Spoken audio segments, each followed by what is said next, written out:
Assalamualaikum warahmatullahi wabarakatuh. Selamat pagi teman-teman. Ketemu lagi dengan saya Risma Darsari dengan mata kuliah Financial Technology. Ini adalah pertemuan setelah ujian tengah semester, di mana ini adalah pertemuan ke-9.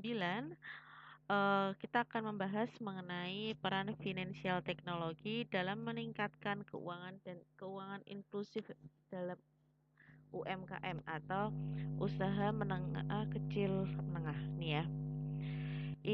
Hari ini kita akan membahas mengenai beberapa sub pertemuan. Pembahasannya antara lain adalah financial technology sendiri, inklusi keuangan, UMKM, vintage dan UMKM.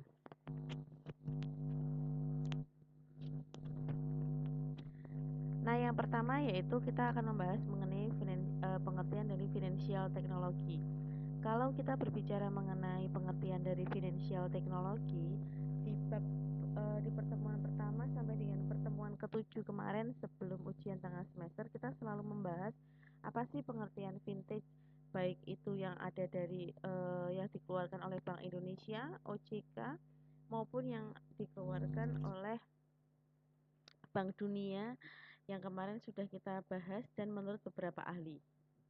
Nah, ini kita akan membahas mengenai pengertian financial technology menurut Bank Indonesia. Nah, di sini Bank Indonesia mendefinisikan financial technology atau teknologi finansial adalah penggunaan teknologi dalam sistem keuangan yang menghasilkan produk, layanan, teknologi, dan atau model bisnis baru serta dapat berdampak pada stabilitas moneter, stabilitas keuangan, dan atau lebih menguntungkan efisiensi, kelancaran, keamanan, keandalan dalam sistem pembayaran. Itu adalah pengertian vintage menurut Bank Indonesia yang sering kita temui ya teman-teman ya, dan itu adalah pengertiannya apa sih yang dimaksud dengan teknologi finansial yang saat ini kita sudah bersahabat ya dengan teknologi finansial. Lalu selanjutnya ini vintage juga memiliki peran penting dalam mengubah perilaku dan ekspektasi konsumen. Ini menurut Musdalifah di tahun 2018. Mengapa sih vintage itu dapat mengubah perilaku dan ekspektasi konsumen? Karena ini ada dua hal atau dua alasan. Yang pertama ini karena dapat mengakses data dan informasi kapan saja dan di mana saja. Nah, ini perlu digarisbawahi ya teman-teman, kalau yang namanya financial technology itu berbeda dengan yang namanya tradisional. Jadi ini tidak ada yang namanya hari tutup kerja atau jam tutup libur. Jadi itu bisa diakses kapan saja dan di mana saja. Yang kedua yaitu menyamaratakan bisnis besar dan kecil sehingga cenderung untuk memiliki ekspektasi tinggi meski terhadap bisnis kecil yang baru dibangun. Ini ya. Dia dapat menyamarkan bisnis besar dan kecil. Nih, dengan adanya vintage.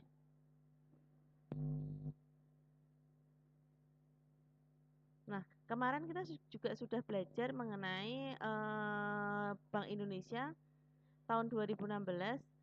Financial Technology memiliki indikator sebagai berikut. Ini adalah indikator-indikator dari Financial Technology. Yang pertama ada crowdfunding and peer-to-peer atau P2P lending. Klasifikasi ini berdasarkan fungsi dari platform yaitu sebagai sarana pertemuan pencari modal dan investor di bidang pinjaman. Ini namanya adalah P2P atau crowdfunding dan peer-to-peer. Jadi di mana ini ya, kemarin crowdfunding kita sudah pernah membahas juga di pertemuan sebelumnya, itu terkait dengan pertemuan pencari modal dan investor di bidang pinjaman. Nah, kalau yang kedua, kita punya yang namanya market aggregator. Nah, dalam kategori ini itu merupakan media di mana dapat mengumpulkan dan mengoleksi data finansial dari berbagai penyedia data untuk disajikan kepada pengguna. Itu adalah market aggregator. Nah, beda ya teman-teman antara crowdfunding dengan market aggregator. Kalau crowdfunding tadi terkait dengan platform pencari modal dan investor di bidang pinjaman. Kalau market aggregator tadi di bidang jasa data finansial. Ini untuk menyediakan datanya kepada pengguna. Lalu yang ketiga ada risk and investment management, di mana kategori ini merupakan klasifikasi untuk layanan kepada pengguna agar dapat melakukan perencanaan, pengetahuan kondisi keuangan pada setiap dan seluruh keadaan. Ini ya, risk and investment management. Lalu yang keempat adalah payment, settlement, and clearing, di mana layanan financial teknologi ini fungsinya itu untuk memudahkan pengguna dalam melakukan pembayaran online yang dapat dilakukan dengan cepat, tepat, dan efisien. Ini ya, payment, settlement, clearing itu adalah layanan yang berfungsi untuk melakukan pembayaran online. Ya, jadi Indonesia itu sudah mengklasifikasikan beberapa indikator-indikator dari financial teknologi.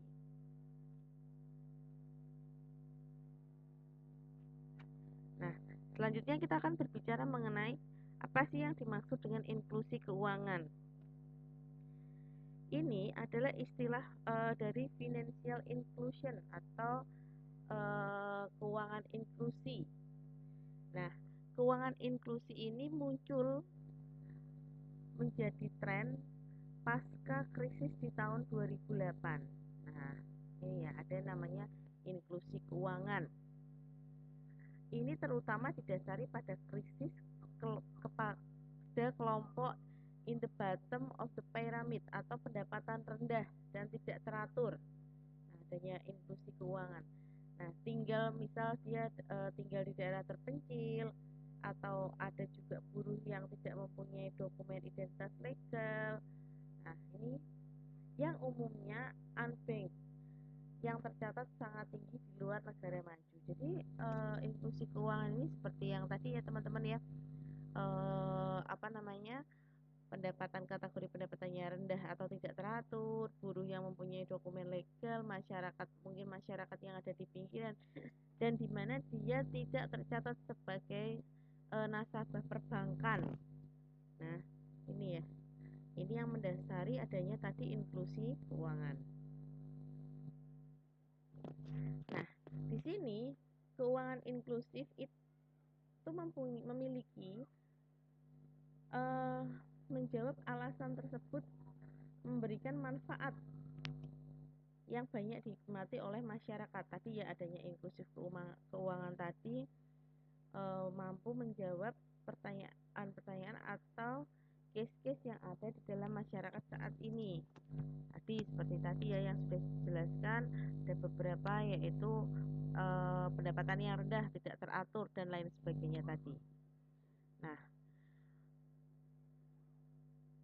ini adalah keuangan inklusif mampu menjawab alasan tersebut dengan memberikan banyak manfaat yang dapat dinikmati oleh masyarakat, regulator, pemerintah, dan pihak swasta antara lain sebagai berikut. Nih, adanya inklusi keuangan tadi, yang pertama manfaatnya meningkatkan efisiensi ekonomi. Nah, yang kedua yaitu mendukung stabilitas sistem keuangan. Lalu mengurangi shadow banking atau irresponsible finance. Lalu ada lagi mendukung pendalaman pasar modal, memberikan potensi pasar baru bagi perbankan.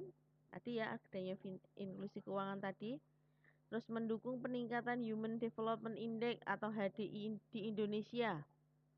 Lalu berkontribusi positif terhadap pertumbuhan ekonomi lokal dan nasional yang berkelanjutan ya, yang sustainable. Jadi kontribusi positif terhadap pertumbuhan ekonomi lokal dan nasional yang berkelanjutan.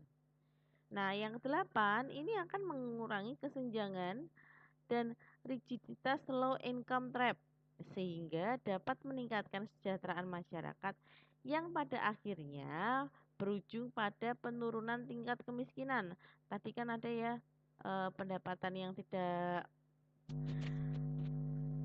Sebentar. Di sini adanya pendapatan yang rendah atau tidak teratur. Nah, ini di poin ke-8 ini dia akan mengurangi kesenjangan atau inequality dan rigiditas low income trap sehingga dapat meningkatkan kesejahteraan masyarakat, pada akhirnya berujung pada penurunan tingkat kemiskinan.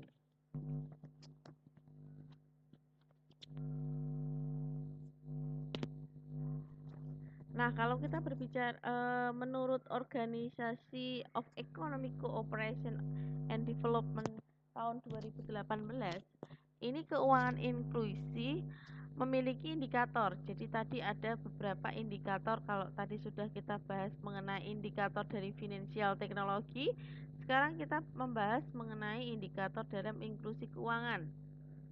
Yang pertama, pembayaran produk itu mengidentifikasi produk pembayaran yang dipakai seperti kartu prabayar, rekening giro dan lain-lain ya, menggunakan pembayaran produknya. Lalu di sini yang kedua adanya tabungan dan investasi. Nah, ini mengidentifikasi produk tabungan dan investasi di seluruh data tingkat negara, rekening investasi, rekening tabungan, klub tabungan, obligasi, aset kripto dan lain-lain ya. Lalu yang ketiga ada asuransi, di mana asuransi ini mengidentifikasikan penggunaan asuransi dalam usaha pelaku UMKM. Lalu yang keempat ada kredit, di mana kredit ini mengidentifikasi produk kredit seperti kartu kredit, pinjaman kredit dan lain-lain. Nah, kalau sekarang untuk pinjaman itu bisa juga melalui fintech ya, financial teknologi. Jadi sudah tidak perlu menggunakan kartu kredit atau yang lainnya, tapi juga sudah bisa melalui perangkat mobile. Jadi sekarang fintech itu sudah benar-benar bersahabat di kehidupan kita. Lalu yang keenam adalah pemahaman mengenai 5 produk perbankan, di mana melihat dan mengidentifikasi semua anggapan positif mengenai 5 produk perbankan. Ya, ada produk-produk yang dari perbankan. Lalu yang keenam, pemilihan produk keuangan perbankan yang dimiliki atau yang digunakan, yaitu mengidentifikasi individu yang telah membuat setidaknya satu pilihan produk. Yang ketujuh adalah mengandalkan keluarga dan teman-teman di dalam mengidentifikasi orang-orang ke dalam keluarga dalam menghemat uang atau memenuhi kebutuhannya. Nah, ini ya. Jadi ada 7 indikator dalam inklusi keuangan menurut Organization for Economic Cooperation and Development tahun 2018. Lalu saya lanjutkan. Nah, lalu kita masuk ke UMKM itu sendiri. Menurut Badan Pusat Statistik tahun 2020, UMKM ini didefinisikan berdasarkan jumlah tenaga kerja pada setiap unit usahanya.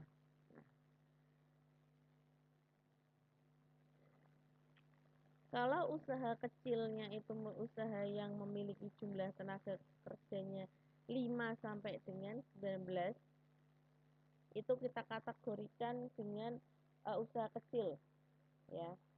Kategori karyawannya atau jumlah tenaga kerjanya 5 sampai dengan 19 itu termasuk kategori usaha kecil. Sedangkan untuk usaha menengah yaitu memiliki dua kategori, memiliki tenaga kerja 20 sampai dengan 99 orang. Itu kita masuk ke dalam kategori menengah. Nah, itu adalah definisi menurut BPS tahun 2020. Nah, kalau kita lihat mengenai pengertian UMKM sendiri menurut Undang-Undang Nomor 20 2018 mengenai usaha mikro, kecil, dan menengah, ini ditetapkan batasan tentang kriteria UMKM. Yang pertama, adanya kriteria usaha mikro, yang kedua yaitu kriteria usaha kecil, yang ketiga adalah kriteria usaha menengah. Jadi beda ya teman-teman, tadi kalau menurut BPS dibagi menjadi dua, yaitu tergantung dari jumlah tenaga kerjanya, 5-19 kita kategorikan kecil, kalau memiliki tenaga kerja 20 sampai dengan 99 kita kategorikan adalah usaha menengah. Kalau UMKM menurut Undang-Undang Nomor 20 2008 itu pembagian kriterianya ada 3, yaitu kriteria usaha mikro, usaha kecil, dan usaha menengah. Nah, lalu kita akan membahas apa sih peran vintage di sini dalam membantu UMKM.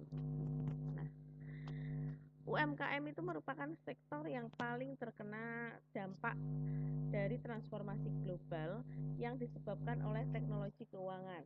Nah, karena adanya transformasi tadi, sehingga vintage masuk dan memberikan peluang baru di mana UMKM ini dapat tumbuh dengan lebih efisien. Tadi ya, sebelumnya kita menggunakan secara tradisional, tapi setelah adanya transformasi global, teknologi keuangannya pun berubah sehingga memberikan peluang nih bagi UMKM untuk tumbuh. Lalu manfaatnya apa bagi UMKM? Yang pertama yaitu adanya mudah mendapatkan pinjaman, manfaat vintage yang pertama. Yang kedua adalah memfasilitasi transaksi keuangan. Yang ketiga meningkatkan akses konsumen pasar.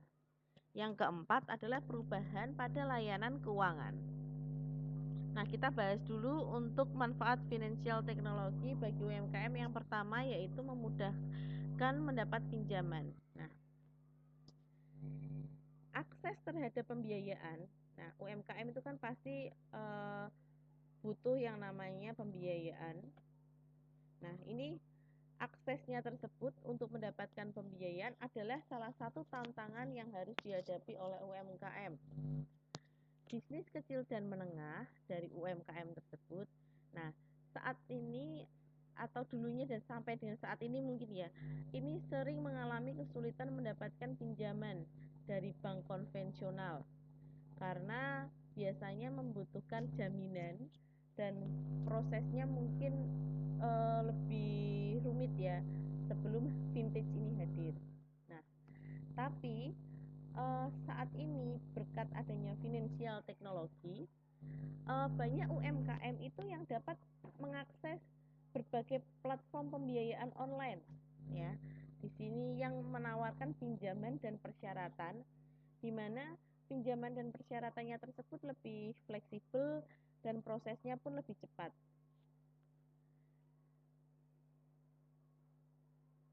Nah, adanya tadi vintage masuk tadi, adanya pembiayaan secara online, ini membuat UMKM itu mendapatkan modal dan membantu para UMKM ini agar lebih berkembang.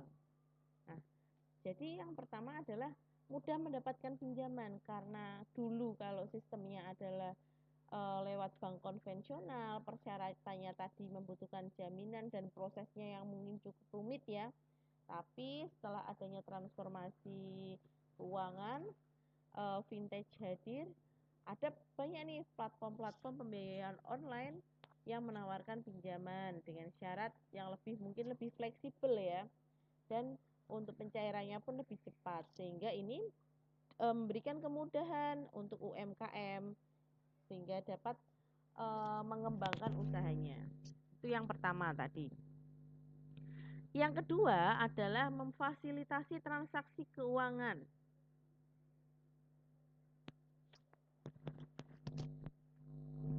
Selain itu, teknologi finansial, teknologi keuangan ini membantu usaha kecil dan menengah (UMKM) ini melakukan transaksi keuangan sehari-hari lebih mudah. Nih, adanya aplikasi mobile banking ya, itu membuat UMKM melakukan transaksi perbankan, bisa dia membayar tagihan, terus dia bisa transfer dana, lalu dia juga bisa membeli stok barang yang akan dijualnya lewat internet dengan cepat mudah. Selain itu, fintech juga menawarkan beberapa metode pembayaran elektronik, di mana pastinya metode pembayaran elektronik tersebut sudah aman dan sudah diatur dalam OJK, Bank Indonesia maupun Kemeninfo ya. Jadi itu sudah ada aturannya, itu sudah kita bahas kemarin sebelum ujian tengah semester. Nah, hal ini membantu usaha kecil dan menengah mengurangi ketergantungan pada transaksi tunai dan meningkatkan efektivitas pengelolaan keuangan mereka.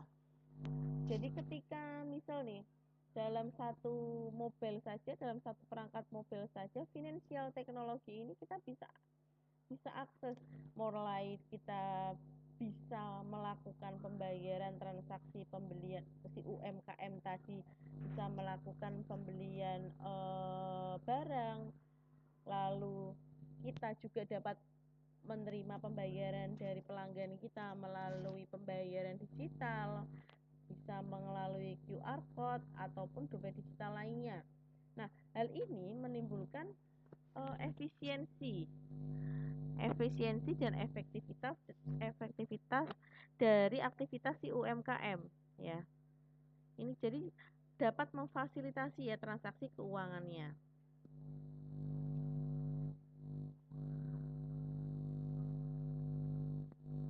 Oke.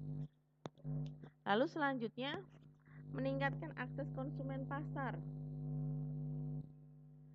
Nah, di sini UMKM itu dapat memanfaatkan beberapa platform e-commerce dan marketplace untuk memperluas pasar mereka melalui vintage ya. Kalau dulu mereka berjualan hanya di lapak mereka saja atau di toko-tokonya si UMKM saja, tapi saat ini dengan adanya financial teknologi, UMKM itu dapat memanfaatkan platform e-commerce dan marketplace. Sehingga apa? Sehingga usaha yang mereka lakukan itu dapat diperluas jangkauan konsumennya. Ya. UMKM dapat menjangkau pelanggan dari berbagai tempat dengan berjualan secara online. Bahkan si UMKM itu dapat mengekspor barang ke pasar di seluruh dunia. Nah, vintage ini menyediakan layanan pemasaran digital di mana dia akan membantu UMKM untuk meningkatkan visibilitas dan mempromosikan produk mereka.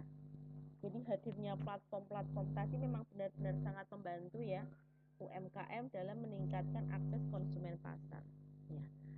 UMKM di sini memiliki peluang yang lebih besar untuk meningkatkan penjualan pertumbuhan mereka karena adanya akses yang lebih luas ke pasar dan pelanggan. Jadi untuk aksesnya itu tidak terbatas ya, tidak hanya berjualan di tempat mereka saja, tapi bisa ke seluruh dunia ini karena menggunakan platform e-commerce dan marketplace.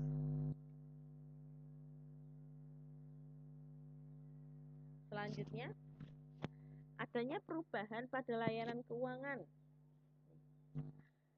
Adanya bisnis vintage ini ya, financial teknologi itu akan terus memberikan nilai tambah bagi usaha kecil dan menengah.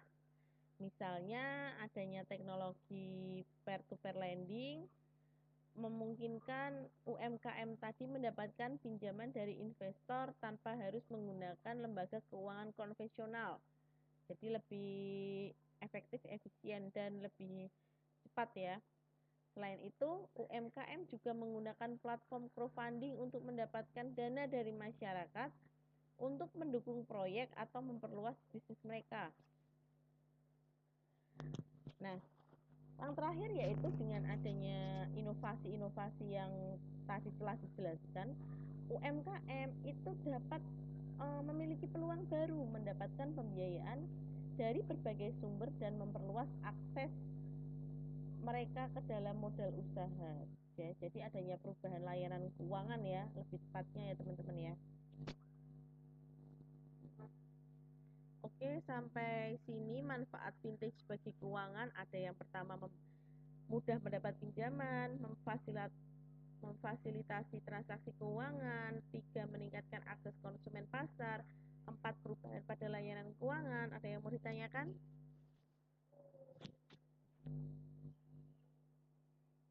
Oke, kalau belum ada yang ditanyakan nanti bisa ditanyakan melalui WhatsApp group di masing-masing kelas. Nah, lalu di sini saya akan membahas yang terakhir adalah 4 peran utama vintage dalam permodalan bisnis UMKM. Tadi kalau kita sudah singgung ya mengenai peran vintage dan UMKM terhadap UMKM. Nah, ini saya lebih kerucutkan lagi yaitu peran utama vintage dalam permodalan bisnis UMKM-nya. Yang pertama itu bisa meningkatkan penyaluran pendanaan. Terus yang kedua yaitu kerjasama. Ketiga, inovasi dalam produk. Dan keempat yaitu menyelaraskan dengan regulasi dan peraturan. Kita bahas dulu yang pertama, yaitu meningkatkan penyaluran pendanaan. Pertama adalah meningkatkan penyaluran pendanaan, terutama pada sektor produktif. Dan ini misal usahanya ada di biasanya ini usahanya ada yang ada di luar Pulau Jawa karena memang keterbatasan kalau memang berada di luar Jawa mungkin tempatnya atau lebih terpencil. Terus di sini bisa meningkatkan penyaluran pendanaannya. Lalu selanjutnya kerjasama. Kedua adalah meningkatkan kerjasama dengan ekosistem dan institusi keuangan, yakni dalam menyalurkan dana kepada yang membutuhkan. Nah, ini ya, adanya kerjasama. Nah, misi ini juga diperlukan dipegang dalam industri finansial teknologi, yakni saling berkolaborasi dan berpikir untuk membangun ekosistem di Indonesia dalam pendanaan yang lebih baik. Nih, adanya kerjasama. Lalu selanjutnya inovasi dalam produk. Vintage dapat berinovasi dalam produk yang ditawarkan. Mengingat adanya regulasi yang mendukung, vintage sendiri menggunakan analisa teknologi seperti credit scoring dan artificial intelligence untuk menyalurkan pendanaan secara tepat dan aman. Ini ya, dia dapat berinovasi dalam produk. Yang keempat adalah menyelaraskan dengan regulasi serta peraturan. Hal ini menjadi penting untuk penyaluran pendanaan yang berkelangsungan.